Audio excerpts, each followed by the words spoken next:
Qui veut finir sa vie ici? Personne, hein, avec le sentiment qu'ils n'ont rien accompli de valable. Et tout ce que j'ai fait, c'est payer les factures, payer la maison. J'ai envoyé les enfants aux études.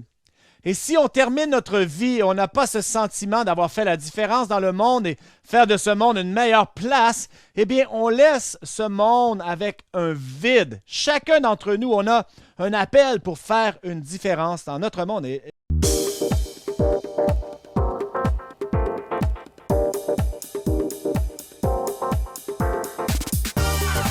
Bienvenue à l'Église du Rocher de Winnipeg.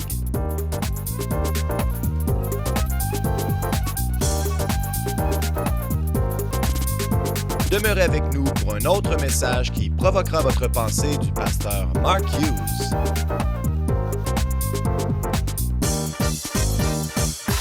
Eh bien, ce matin, je vais terminer le message que j'ai commencé qui s'appelle « Qui êtes-vous » et j'avais pas fini, donc on devrait le renommer « Qui êtes-vous encore » Ce serait peut-être le meilleur titre. Une des choses qu'on a discuté pour vous rafraîchir la mémoire, c'est qu'on a parlé du fait que la Bible parle beaucoup sur l'identité. Et une des choses que la parole de Dieu fait toujours, c'est qu'avant même que Dieu demande à quelqu'un de faire quelque chose, il leur dit premièrement qui ils sont. Et c'est un thème et on va en discuter beaucoup aujourd'hui. Et lorsqu'on regarde Jésus, par exemple, il est baptisé dans la rivière Jourdain et la voix se fait retentir du ciel qui dit « Voici mon fils bien-aimé en qui j'ai mis toute mon affection. » Qu'avait-il fait Jésus à date? Il n'avait rien fait, rien, nada. Et il n'avait pas commencé, mais Dieu lui disait qui il était avant même de lui demander de faire quelque chose. James Dobson a dit quelque chose, c'est peut-être vrai, mais j'aime pas ça. Il a dit « Vous n'êtes pas qui vous pensez que vous êtes, vous n'êtes même pas qui les autres pensent qui vous êtes, mais vous êtes qui vous pensez que les autres pensent qui vous êtes. » Et je pense qu'on devrait arrêter de penser ce que les gens pensent de qui nous sommes. Et si vous passez au travers la vie, et plusieurs le font, ils passent au travers la vie pour aller à la pêche de savoir qu'est-ce que les gens pensent d'eux. Hein? Il y en a qui font ça ici. Et même inconsciemment, on veut savoir comment les gens nous perçoivent. On veut savoir ce que les gens pensent de nous. Donc, on est toujours à la pêche pour essayer de savoir comment les gens nous perçoivent. Et il n'y a rien de plus dévastateur. Et je vais vous donner un secret ici. C'est pas tout le monde qui vont vous aimer. C'est pas vrai pour moi. Tout le monde m'aime, moi, mais pour vous, pas tout le monde qui va vous aimer. Et peut-être que vous allez entendre des choses que vous ne voulez pas entendre. Et vous allez entendre des choses qui sont fausses parce que les gens ne savent pas vraiment qui vous êtes. Mais est-ce que vous savez qui vous connaît? Dieu vous connaît. Et lorsque vous découvrez de Dieu qui vous êtes, alors vous devenez confortable. Et là, ça importe qui vous êtes plus que ce que les gens pensent de vous. Et une bonne histoire pour cela, une vraie histoire, c'était dans le livre Soupe au poulet pour l'âme. Alors, ça doit être vrai. Et c'était professeur d'université et il avait une grande classe dans un théâtre, peut-être 500 étudiants. Et il leur avait toujours dit, là, à l'examen final, lorsque je dirais « le temps est fini, déposez vos crayons », ça veut dire déposez vos crayons à l'instant. Et si quelqu'un continuait d'écrire, il obtiendrait automatiquement un F. Et il faillirait le cours et il était assez dur. Donc, l'examen final est là. Il les avait bien avertis. N'oubliez pas, quand je dis c'est fini, c'est fini. Sinon, vous allez couler l'examen. 500 étudiants, il dit « Terminez, déposez vos crayons. » 499 crayons se déposent. Un type en arrière au balcon, il y a de la difficulté et lui, il dit « Le professeur ne me voit pas. » Mais le professeur le voit très bien. Il est là et il écrit.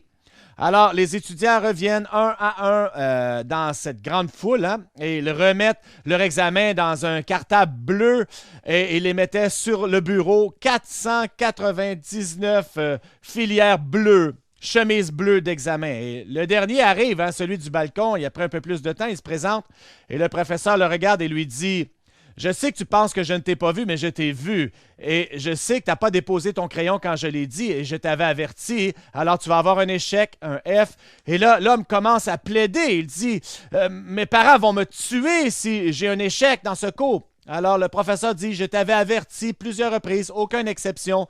Tout le monde a déposé son crayon et tu auras un échec. » Alors, le jeune homme le regarde et lui dit « Est-ce que vous savez qui je suis? » Et le professeur dit « Non, je ne sais pas. »« Est-ce que vous êtes certain, professeur, que vous ne savez pas qui je suis? » Et le professeur dit « J'ai absolument aucune idée de qui vous êtes. » Il dit « Tant mieux. » Il prend sa chemise bleue et la met dans le milieu de la pile. Et il est parti.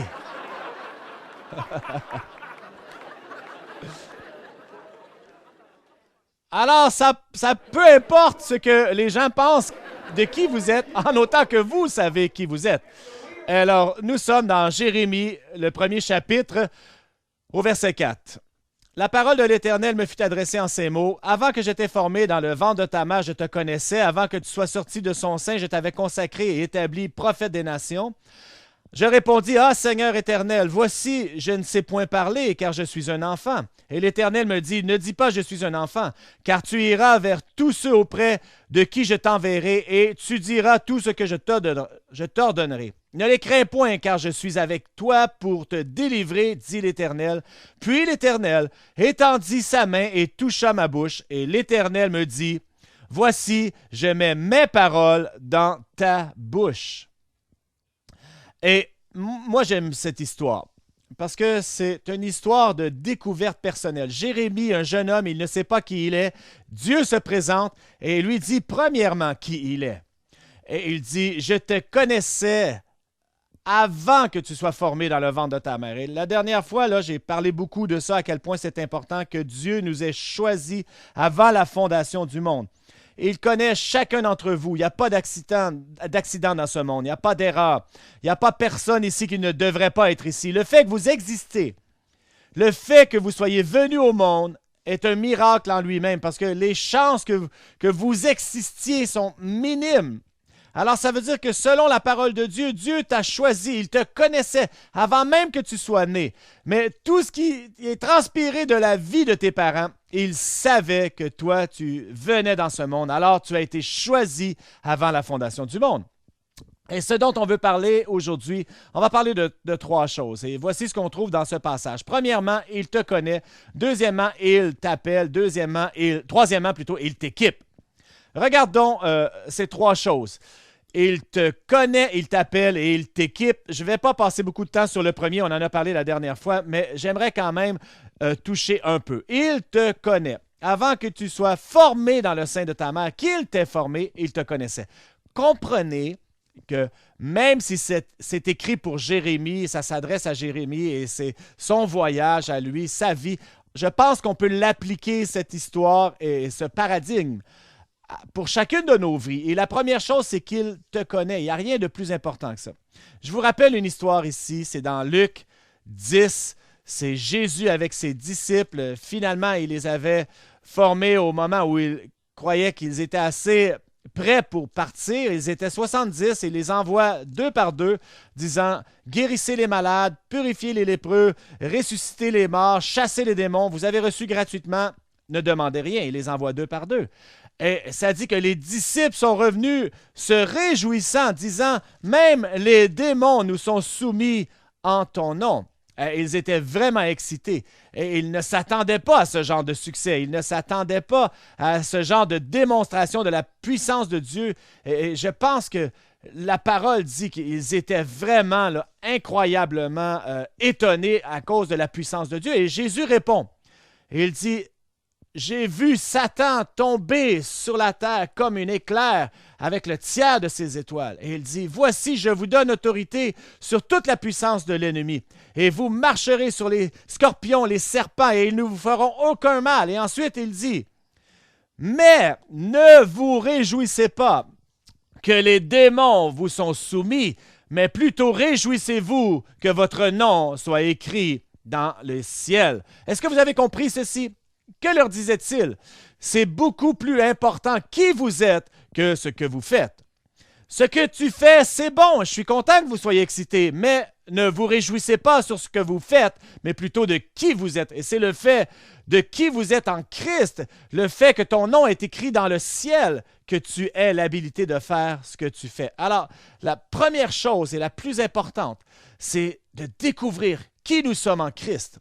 Parce que lorsque nous découvrons qui nous sommes en Christ, ce que nous faisons, eh bien, c'est ce qui découle naturellement. Ce que vous faites deviendra le résultat de qui vous êtes. Alors, la première chose, c'est qu'il te connaît. La deuxième chose, c'est qu'il t'appelle. Et ça dit, il a appelé Jérémie, il l'a ordonné, il l'a sanctifié, avant qu'il soit né. Et moi, je crois que chaque personne dans cette salle, Dieu a une destinée pour votre vie. Chaque personne. Si Dieu te connaissait, si Dieu t'a créé et il t'a connu avant la fondation du monde, définitivement, il a un plan divin pour ta vie. Et je sais que vous ne le connaissez pas tous et on a de la difficulté, c'est notre défi. Et je sais que vous dites, je ne sais pas si Dieu m'a appelé parce que dans l'Église, on appelle quelqu'un qui est appelé concernant le ministère. Hein, et lorsqu'on regarde le terme d'une façon plus large, c'est quelque chose qui s'applique à tout le monde. Hein. On l'utilise à tous les jours, hein, on ne le remarque pas.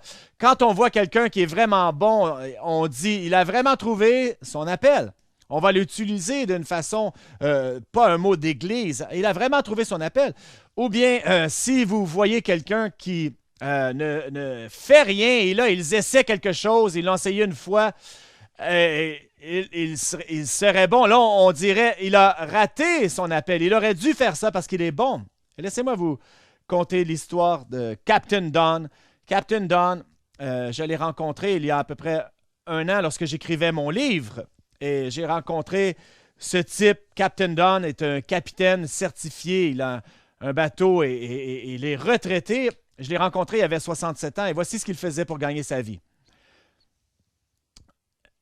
Il était dans une entreprise d'Instachèque, si vous voulez, aussi une loterie là, et de billets. Je ne connais pas vraiment la loterie, mais lui, il appelait ça une loterie pour voler les gens. Je pense que c'était probablement vrai. Alors, je rencontre Capitaine Don, et il est retraité, il a fait beaucoup d'argent, il a un beau bateau, et il passe beaucoup de temps en Floride, au golfe du Mexique. Alors, je le rencontre et on discute, et là, il me dit, c'est quoi ton livre? Alors, je dis, c'est ton le grand but de ta vie, et je lui dis, c'est pour découvrir le but de ta vie. Et là, il me regarde, et il dit, moi, je veux découvrir le but de ma vie. Il a 67 ans, il est retraité, il a beaucoup d'argent et il a une belle vie. Mais il dit, tu sais quoi, tu ne me croiras pas, mais c'est comme si je n'avais pas découvert le but de ma vie. Et là, je lui dis, oui, je le crois. Et il dit, j'ai pas de problème, j'ai fait toutes ces choses, mais c'est comme si c'était jamais le but de ma vie ou l'appel de ma vie. Il dit, je veux vraiment connaître mon appel. 67 ans, je cherche encore l'appel de ma vie. Tu me crois? Et j'ai dit, oui, je te crois. Alors, je vais faire une entente avec toi. Je vais t'amener à la pêche au golfe du Mexique. Je vais te montrer comment pêcher si toi, tu me dis comment trouver mon appel. J'ai dit, parfait. Alors, on embarque dans le bateau et on s'en va au golfe du Mexique. Évidemment, je prends plus de poissons que lui parce que je lui avais pas dit que je savais déjà comment pêcher. Alors, on a eu une belle journée à la pêche et on était là. Évidemment, on discutait. Il parlait de sa vie et je l'ai laissé avec ses paroles. Je lui ai dit, voici comment je résumerais cela. Le grand appel de ta vie, c'est de vivre pour un but plus grand que toi. Et le seul accomplissement que tu obtiendras dans la vie, c'est ce que tu feras pour les autres, pas ce que tu feras pour toi. Et là, il m'a regardé, il m'a dit, j'ai jamais fait ça une journée de ma vie. J'ai toujours été un preneur, jamais un donneur. Tout ce que je faisais, toute ma vie, c'était qu'est-ce qui me revient. J'ai jamais pensé à ce que je pouvais faire pour les autres. Alors, c'est comme ça qu'on s'est laissé. Je ne l'ai pas revu pour 1 an et 1 an après, je l'ai rencontré. Et ces mots l'ont hanté. Le seul accomplissement qu'on aura, c'est ce qu'on fait pour les autres. Et il dit, j'ai pensé à ces paroles pendant 1 année et j'ai décidé que j'étais pour vivre le reste de ma vie à 68 ans, le reste de ma vie pour rendre la vie des gens meilleure. Et voici le défi, évidemment. Il n'y a pas d'encadrement pour faire ça. Il n'y a aucune façon de faire ça. Il n'a jamais fait ça de sa vie, mais voici ce qu'il fait. Je suis fier de lui. J'ai appliqué comme président d'une œuvre de charité qui s'occupe des gens invalides. Et j'ai vraiment hâte de faire une différence dans la vie des gens. Voyez-vous, c'est ça, les amis. C'est d'arriver à cet endroit où nous pouvons faire la différence. Qui veut finir sa vie ici? Personne, hein, avec le sentiment qu'ils n'ont rien accompli de valable. Et tout ce que j'ai fait, c'est payer les factures, payer la maison. J'ai envoyé les enfants aux études. Et si on termine notre vie et on n'a pas ce sentiment d'avoir fait la différence dans le monde et faire de ce monde une meilleure place, eh bien, on laisse ce monde avec un vide. Chacun d'entre nous, on a un appel pour faire une différence dans notre monde. Et laissez-moi vous dire quelle est l'embûche. Qu'est-ce qui nous empêche de notre appel ultime dans la vie? Ce sont les demandes de nos besoins personnel et ce que l'on veut. Et même Jésus en a parlé avec la parabole du semeur. Et la parole qui a été semée sur les pierres et les racines et les soucis du monde et les tromperies des richesses ont étouffé la parole. Elle n'a pas porté de fruits. Et ce qui nous arrive, c'est qu'on est pris dans les choses de ce monde. Qui ici, là, vous connaissez là, ce que je vais vous montrer, cette idée-là? La théorie, la pyramide de Maslow, hein, la pyramide des besoins de Maslow. Tous ceux qui ont pris la psychologie, là, première année, on a étudié ça. Abraham Maslow était un professeur de psychologie à l'Université Columbia, étudiant évidemment de Freud, comme tous les professeurs. Et lui, il était très critique de Freud parce que c'était comme si le focus de Freud, Sigmund Freud, était mauvais. Et le focus était sur des gens qui étaient malades, des gens dysfonctionnels. Et il a vu le côté malade de la psychologie. Alors, Abraham Maslow, ce qu'il a décidé de faire, c'était d'étudier des gens qui étaient heureux et d'étudier des gens qui étaient accomplis dans leur vie. Et on regarde la photo, regardez cette photo avec son grand sourire. Si vous essayez d'être quoi que ce soit que de moins que vous serez capable, vous allez être malheureux toute votre vie. Et lui, il trouvait ce qui accomplissait les gens. Et il a trouvé la pyramide des besoins. La voilà, et on doit commencer au bas. Et il dit, voici les besoins de base, hein, les besoins physiologiques, les besoins de base, et on va regarder ça un instant. Premièrement, tu rencontres ces besoins comme l'air, la nourriture, l'eau, le sommeil, la sexualité, c'est intéressant. Et ça, c'est les besoins de base absolus. Et une fois que ceux-là sont comblés, les besoins de sécurité, le travail, la famille, ta maison, la sécurité de tes propriétés, ces choses-là. Et ensuite, l'autre niveau, c'est le côté amitié, famille, intimité sexuelle, ces choses-là, l'amour, appartenance. Ensuite, c'est le côté estime personnelle, la confiance, les accomplissements, le respect. Et ensuite, il parle du plus haut niveau, ce qu'il appelle l'accomplissement personnel. Et l'accomplissement personnel, on en entend beaucoup parler et c'est de devenir tout ce que vous pouvez devenir. Atteindre votre potentiel. Hein? C'est le Tony Robbins, Joel Osteen, là, où tu peux devenir tout ce que tu devrais être. Et notre culture particulièrement, on aime focuser sur cela parce que beaucoup de nos autres besoins sont rencontrés. Mais voici ce qui est intéressant, c'est que les gens qui étudient ce modèle ont dit on ne peut pas aller à un niveau supérieur avant de l'avoir atteint. Si tu n'as pas d'eau et de nourriture, tu ne t'inquiètes pas des problèmes d'estime personnelle ou des problèmes d'accomplissement. Non, tu t'inquiètes de l'eau et de la nourriture. Alors, les gens l'ont décrit comme un vidéo. Tu dois dépasser ce niveau avant d'atteindre l'autre niveau. Hein. Combien vous savez les niveaux dans les jeux vidéo, probablement les plus jeunes ou des vieux avec des mauvaises habitudes? Et je vais vous aider à comprendre cela. Alors, j'appelle ça la pyramide de Mario. Et je vous montre cela, là. Il faut passer ce niveau avant d'atteindre l'autre niveau. Hein. C'est un niveau célèbre. Moi, je n'ai jamais joué à ce jeu-là, mais vous comprenez, hein? On dépasse un niveau pour atteindre un autre niveau. 1943, Abraham Maslow sort sa pyramide des besoins. Et c'est devenu un sujet de discussion dans les cercles psychologiques. 1968, probablement 2 ans avant qu'il meure, il commence à questionner son propre travail et il critique son propre travail et il dit, vous savez, il manque quelque chose de ce modèle et il a ajouté un 6e niveau qu'il appelle la transcendance personnelle. Et voici ce qu'il dit.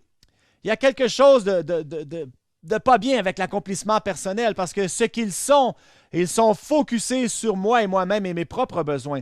Et la transcendance personnelle, même si ça sonne nouvel âge ou centré sur nous, c'est le contraire. La transcendance personnelle, ça veut dire de dépasser nous-mêmes. Et ce qu'il voulait dire, c'était le plus haut niveau dans la vie, c'est de vivre pour une cause plus grande que toi-même. Et de commencer à servir les autres, altruisme, la spiritualité, la charité, se sacrifier pour d'autres personnes. Et il avait découvert juste avant la fin de sa vie qu'il y avait quelque chose de plus haut que d'avoir tes accomplissements personnels et de devenir tout ce que tu devrais être. Et il a été critiqué, et il est devenu critique plutôt de cela parce qu'il a réalisé qu'il y avait quelque chose de plus important. Et les gens découvrent ça vers la fin de leur vie, la plupart du temps, parce qu'ils ont passé presque toute leur vie à avoir de la difficulté à avancer et d'obtenir les choses de base. Et là, ils regardent leur vie et ils disent « C'est tout! J'ai vécu ma vie pour cela, pour bâtir un REER, de payer ma maison, de payer les factures, c'est tout!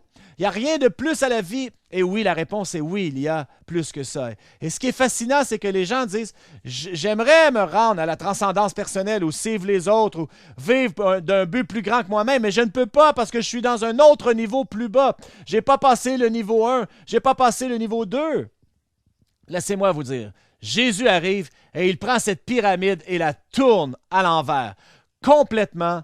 Et il met le bout pointu et il dit, tu n'as pas besoin de passer le niveau 1 pour te rendre au niveau 6. Et quand a-t-il fait ça? Sermon sur la montagne. Souvenez-vous, voici ce qu'il dit. Ne vous inquiétez pas de ce que vous mangerez, de ce que vous boirez, de ce que vous serez vêtus, parce que les païens s'inquiètent de ces choses. Votre Père qui est dans le ciel connaît vos besoins. Alors cherchez premièrement le royaume de Dieu et sa justice. Et terminez la phrase. Et toutes ces choses vous seront ajoutées par surcroît. Est-ce que vous me suivez ici, là? Voyez-vous ce que l'on fait?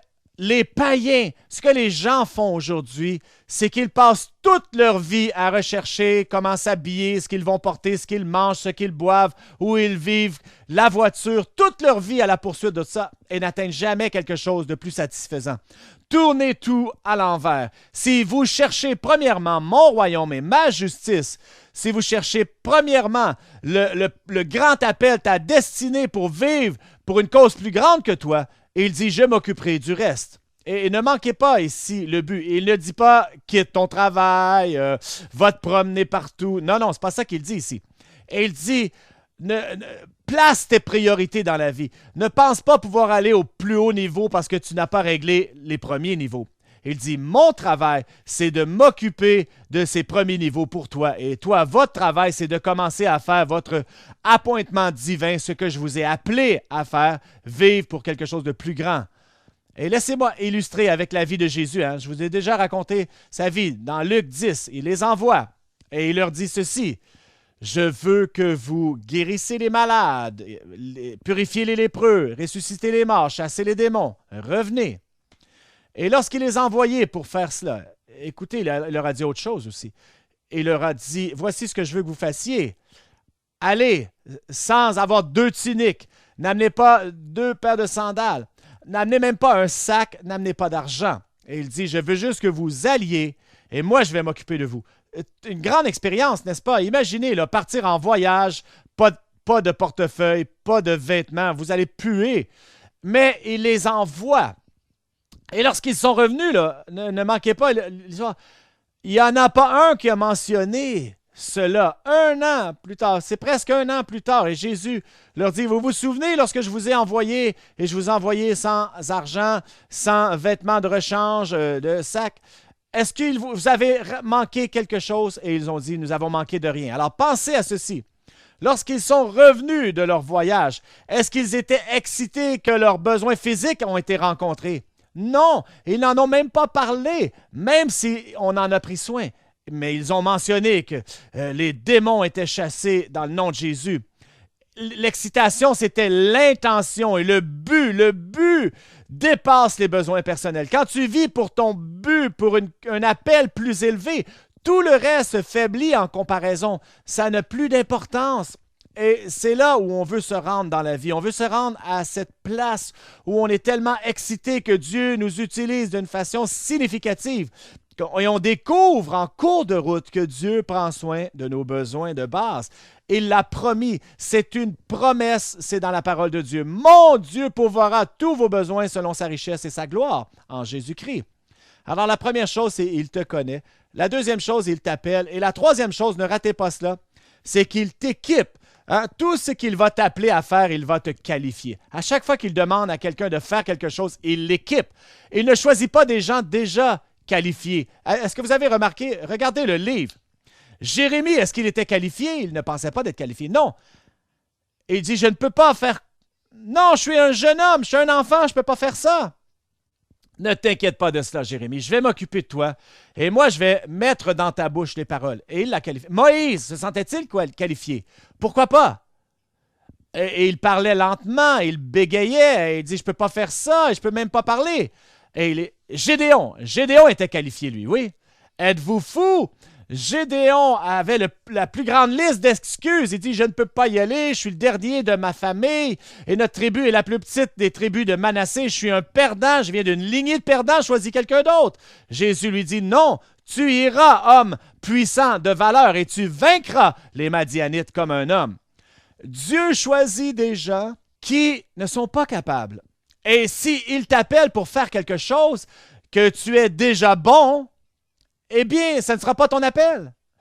Parce que ce qu'il aime faire, et ça c'est ce que j'observe, c'est de choisir des gens qui ne sont pas qualifiés et il les qualifie, il les équipe. Et je sais ce que vous pensez, je vais vous le dire ce que vous pensez. Vous dites, oui, mais et toi, Pasteur Mark, regarde ce que tu fais. Toi, tu es ce type. Je te connais, Pasteur Mark. Tu es là et tu parles 1 000 à minute. Tu as le don de la langue. Tu as cette langue d'argent. Alors Dieu t'a choisi pour faire ça. Vous n'avez jamais entendu mon premier message, n'est-ce pas? Mon premier message était tellement mauvais que vous ne l'auriez pas cru. Je bégayais, je me trompais. Vous savez ce qui arrive quand on est nerveux? On commence à mélanger les mots. Hein? Et là, je mélangeais tous les mots. Et j'ai raconté la même histoire dans mon premier message de Luc 10. Et au lieu de dire que d'aller guérir les malades et d'aller ressusciter les morts et de chasser les démons, vous savez ce que j'ai dit? J'ai dit, allez... guérir les morts, chasser les malades et de ressusciter les démons. J'ai tout raté dans mon premier message. Et quand je priais, je voulais que le Saint-Esprit vienne et qu'il remplisse tout le monde. Et j'ai dit, Saint-Esprit, viens remplir et toucher tout le monde. Alors, je me mélangeais, je m'enfargeais mot après mot. Et vous savez ce que les gens ont fait à la fin de mon message? Ils se sont levés, ils ont applaudi, ils m'ont donné une ovation debout. Vous savez pourquoi? Et il me disait, ne reflète plus jamais cela. Merci que tu as fini. S'il te plaît, ne lâche pas ton travail. S'il te plaît, j'étais tellement mauvais, là, c'est incroyable. Mais celui que Dieu appelle, Dieu l'équipe. Et lorsque Dieu te demande et veut t'étirer un peu, regardez tout le monde dans la parole de Dieu. Il les étire, il les fait sortir de leur zone de confort. Et je connais ta grande question, c'est oui, mais comment est-ce que je peux trouver mon appel? Comment est-ce que je peux trouver mon appel dans ma vie? Quel est mon appel? Pasteur Mark, écoutez, j'ai à peine à savoir le mien, alors je ne peux pas savoir le vôtre. C'est un voyage, les amis. C'est un voyage. Et Dieu vous le démontre jour après jour. Et il n'y a pas une façon spéciale de le découvrir. Non, on ne va pas trouver le but de notre vie entière en regardant dans toutes les mauvaises places. Il y a juste un endroit, un seul endroit. Et c'est celui qui t'a créé. C'est le seul qui connaît le but de ta vie. Et ce que j'ai découvert est ceci. Si vous voulez découvrir quel est votre appel dans la vie, eh bien, vous devez commencer à vous tenir avec Jésus. Et plus de temps vous passez avec Jésus, eh bien, c'est plus probable que vous allez découvrir qui vous êtes, quel est votre appel et comment Dieu va vous équiper. Je pense aux disciples.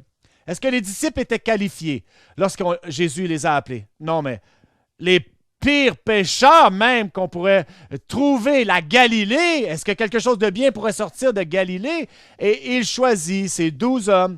Et on va voir dans les Actes, chapitre 4, et ça dit ceci.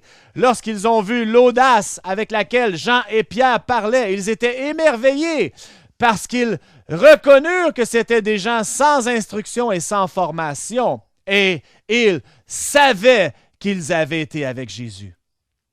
Voyez-vous, là, ce qui se passe lorsqu'on se tient avec Jésus, tout change.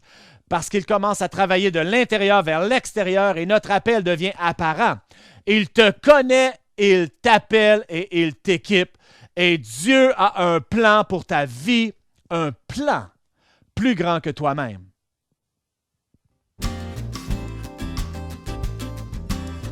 L'Église du Rocher a des réunions à tous les dimanches au 1397 Buffalo Place. Joignez-vous à nous si vous êtes dans la région. Si vous aimeriez recevoir un livre pour comprendre davantage le don gratuit de Dieu au travers Jésus-Christ, contactez-nous et nous vous l'enverrons gratuitement.